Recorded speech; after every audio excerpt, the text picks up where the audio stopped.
Well, we have been in a series for some weeks now, and that series is called Sermons in Stained Glass. And we're going to return to that once again. And the stained glass, again, why are we doing this? Someone asked Pastor Eric a number of months ago and said, we have all these beautiful pieces of art in our church, the stained glass, and why don't you do a sermon series on it sometime that helps us understand the significance of these windows? And so we've been doing that. We've taken a number of the panels here on the altar glass. We've also been going through some of the side panels, and in fact, today is another one of the side panels. And Pam, would you put that one up there? And there it is. It's an image that has Jesus praying. It has some disciples, 3 disciples off to the side, and the bottom of the panel says, "Not as I will, but as you will." Okay, for those of you who can't see it up there and want to see it later, it's right over here. It's the second panel in on this side. Okay, right by the Cultivate banner. Okay, any ideas what that one's about?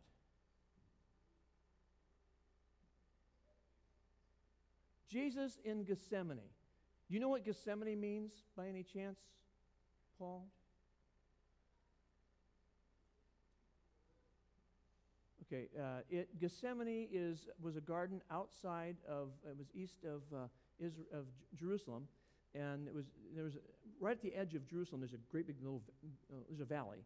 It's called the Kidron Valley. There's a brook that goes through. It's called the brook Kidron, and then you go up just a short little distance, maybe a quarter of a mile, and there you have on the hillside something that's called the Garden of Gethsemane.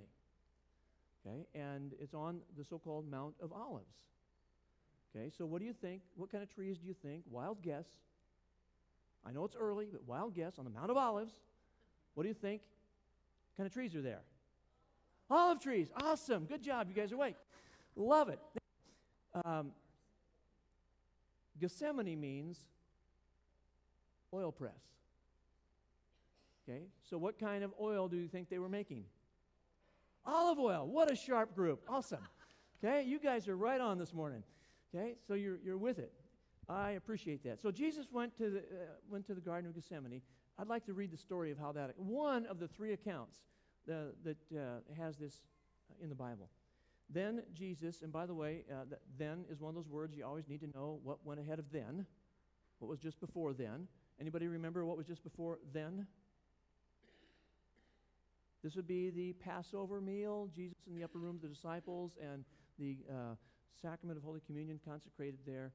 So it was the Last Supper, which is a part of Passover. Okay, so one of the other translations, or one of the other accounts of this says, and when they had sung a hymn, okay, he went to the Mount of Olives. The singing of the hymn was the conclusion of the Passover Seder, or the Passover worship meal, and they would be singing Psalm 118. Which is one of the so-called Hallels. Hallel is for praise God, because it's about giving praise to God. All right, so here's the story then. Then, after the Passover meal, Jesus went with them, the disciples, to a place called Gethsemane, and he said to his disciples, "Sit here while I go over there and pray." And taking with him Peter and the 2 sons of Zebedee, he began to be sorrowful and troubled. Then he said to them, "My soul is very sorrowful, even unto death. Remain here and watch with me." And then going a little further, he fell on his face and prayed, saying, "My Father, if it is possible, let this cup pass from me. Nevertheless, not as I will, but as you will." And he came to his disciples and found them sleeping. And he said to Peter, "So you could not watch with me 1 hour? Watch and pray that you may not enter into temptation. For the spirit indeed is willing, but the flesh is weak." And again, for a second time, he went away and prayed, "My Father, if this cannot pass unless I drink it, your will be done." And again he came and found them sleeping, for their eyes were very heavy. And so leaving them again, he went away and prayed for the 3rd time, saying the same words. Then he came to the disciples and said to them, "Sleep and take your rest later on. See, the hour is at hand, and the Son of Man is betrayed into the hands of sinners. Let me ask you, have you had anything tough happen lately? Something hard to manage? Challenging for you? When you run into tough, what do you do? Anybody want to take a stab at that one? Natural first reaction, when you run into a tough situation, what do? You pray. You what? You stress. Let's just take a little vote on this one. How many of you go with stress as the first reaction? Okay? How many of you go with pray as the first reaction? That's the minority. Okay? You know what? I'm kind of in that, I want to take charge of it. I want to fix it. Probably there's some stress with that, but it's sort of the natural reaction is, what can I do to fix this? And so my tendency is to want to tap into my own resources. Now, I frequently will do that without any thought of the fact that those resources are gifts from God. They're just my resources. I'll do what I can to fix it because that's why I'm here. Okay? I suppose some would call that arrogance. Some would call that narcissism.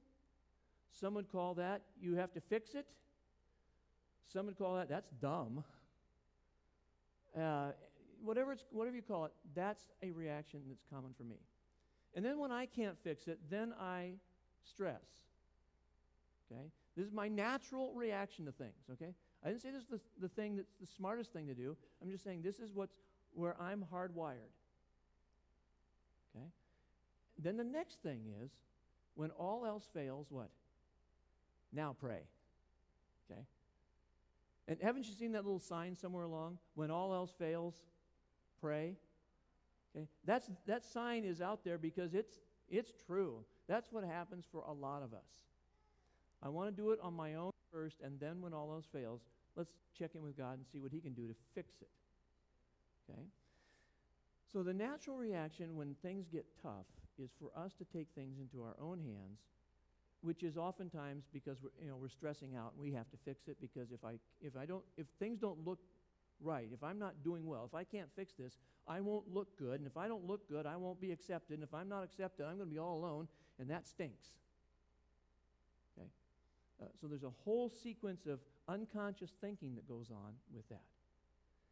I'd like to just talk this morning about something that Jesus did that really is not only a good model for us, but because He's within us, there is an empowerment that we have that's available to us that's very accessible that will help us when the going gets tough.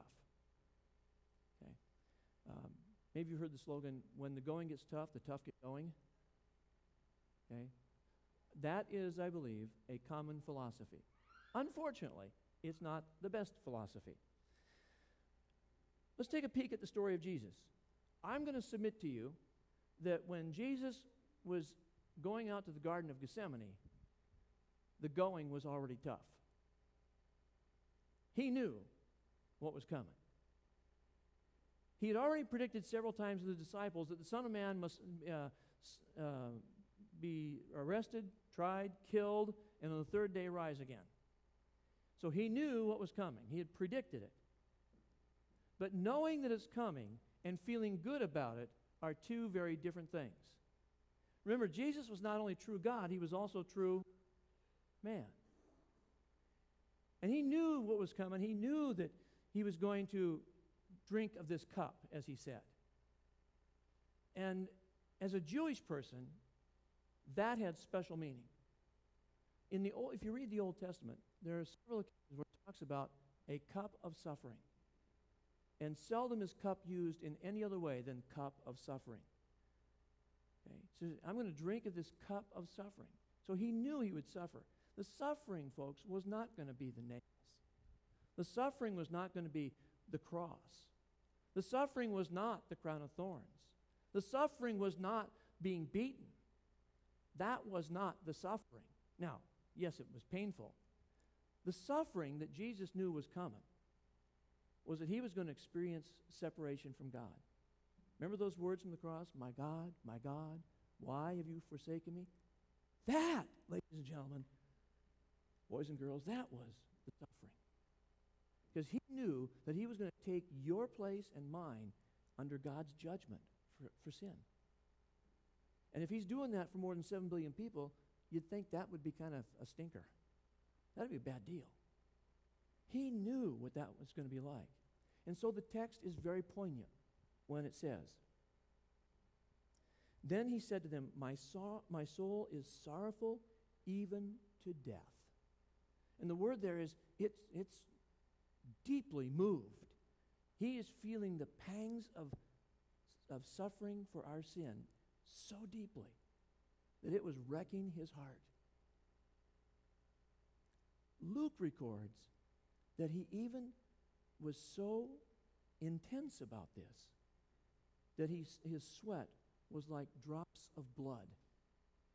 And the drops of blood is the Greek word from which we derive the English word thrombosis, which is like a clot. Okay? So he's saying there were like clots of blood coming out his pores. Now, I've had some stressful moments. I haven't had one like that. Okay? My heart may race. I may get flushed, but I have never been to a place where I was sweating drops of blood. Now, that's some real agony.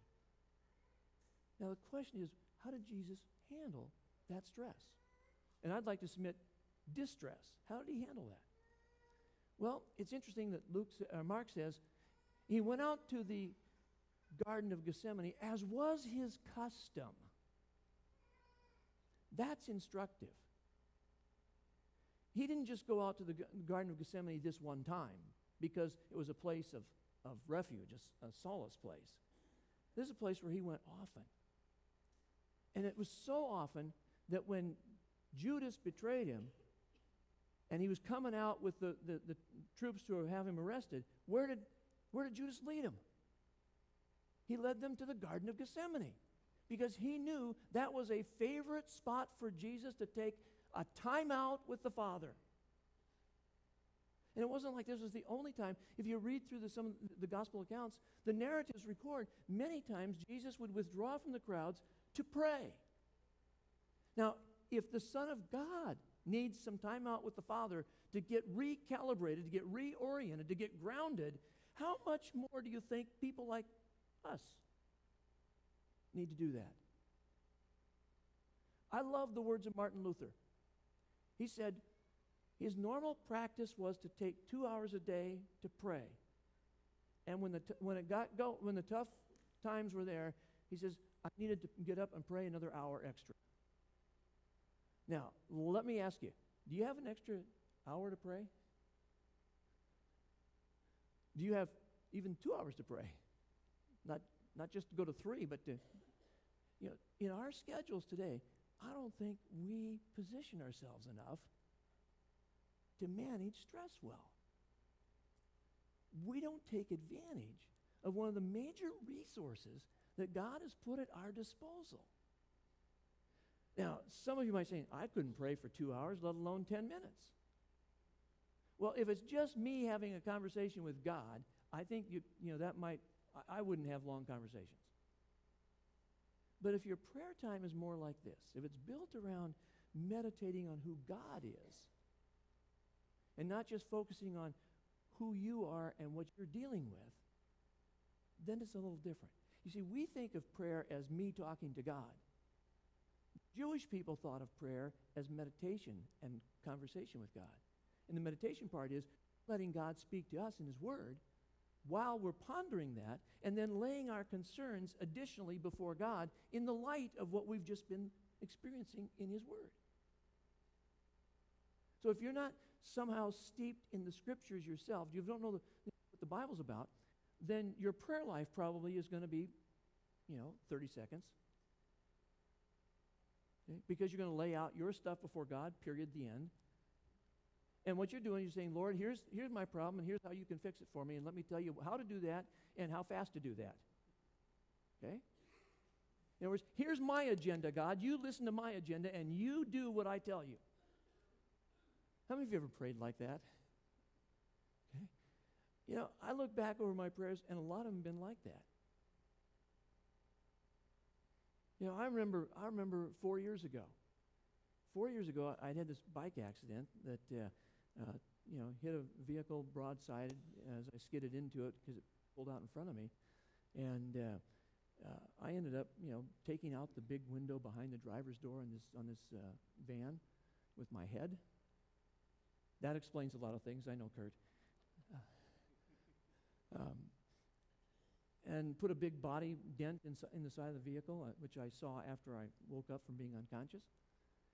And then had these 5 fractures in my pelvis.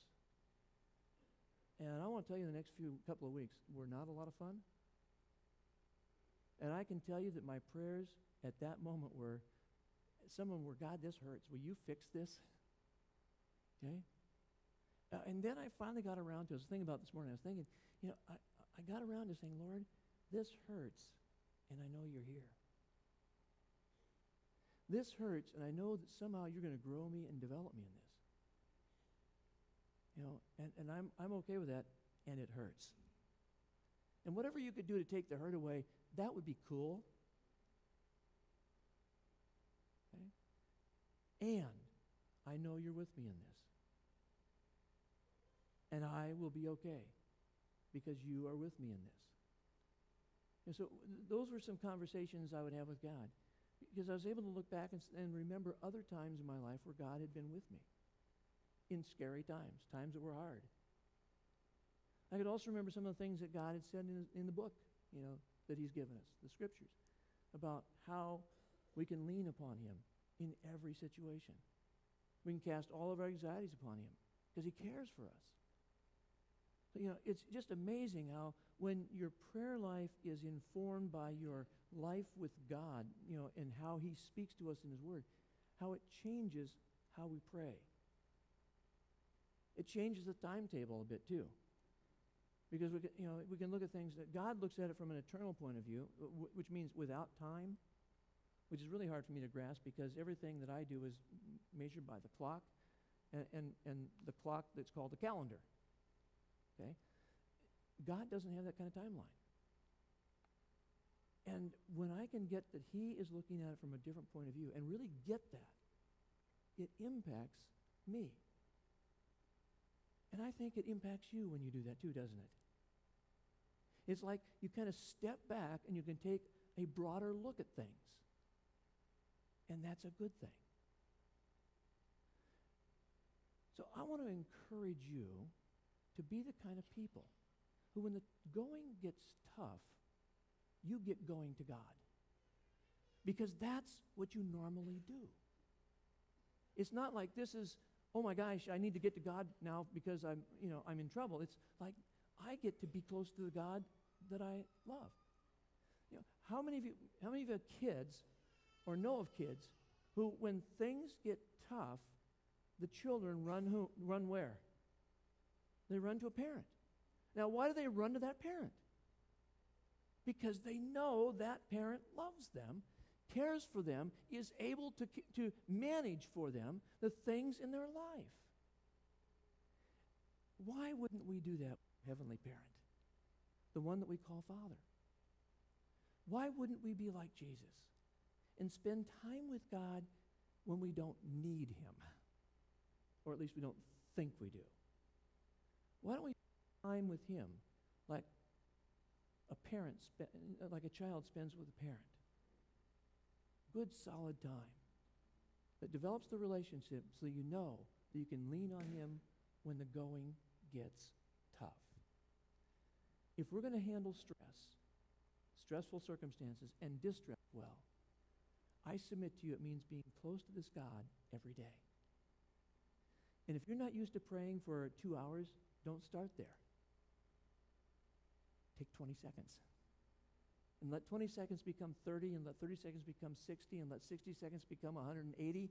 And you see where it goes? Just get used to being with God. And have that sense of God consciousness. So that when the going gets tough, you're prepared. You're positioned, like Jesus was, to handle a really tough time.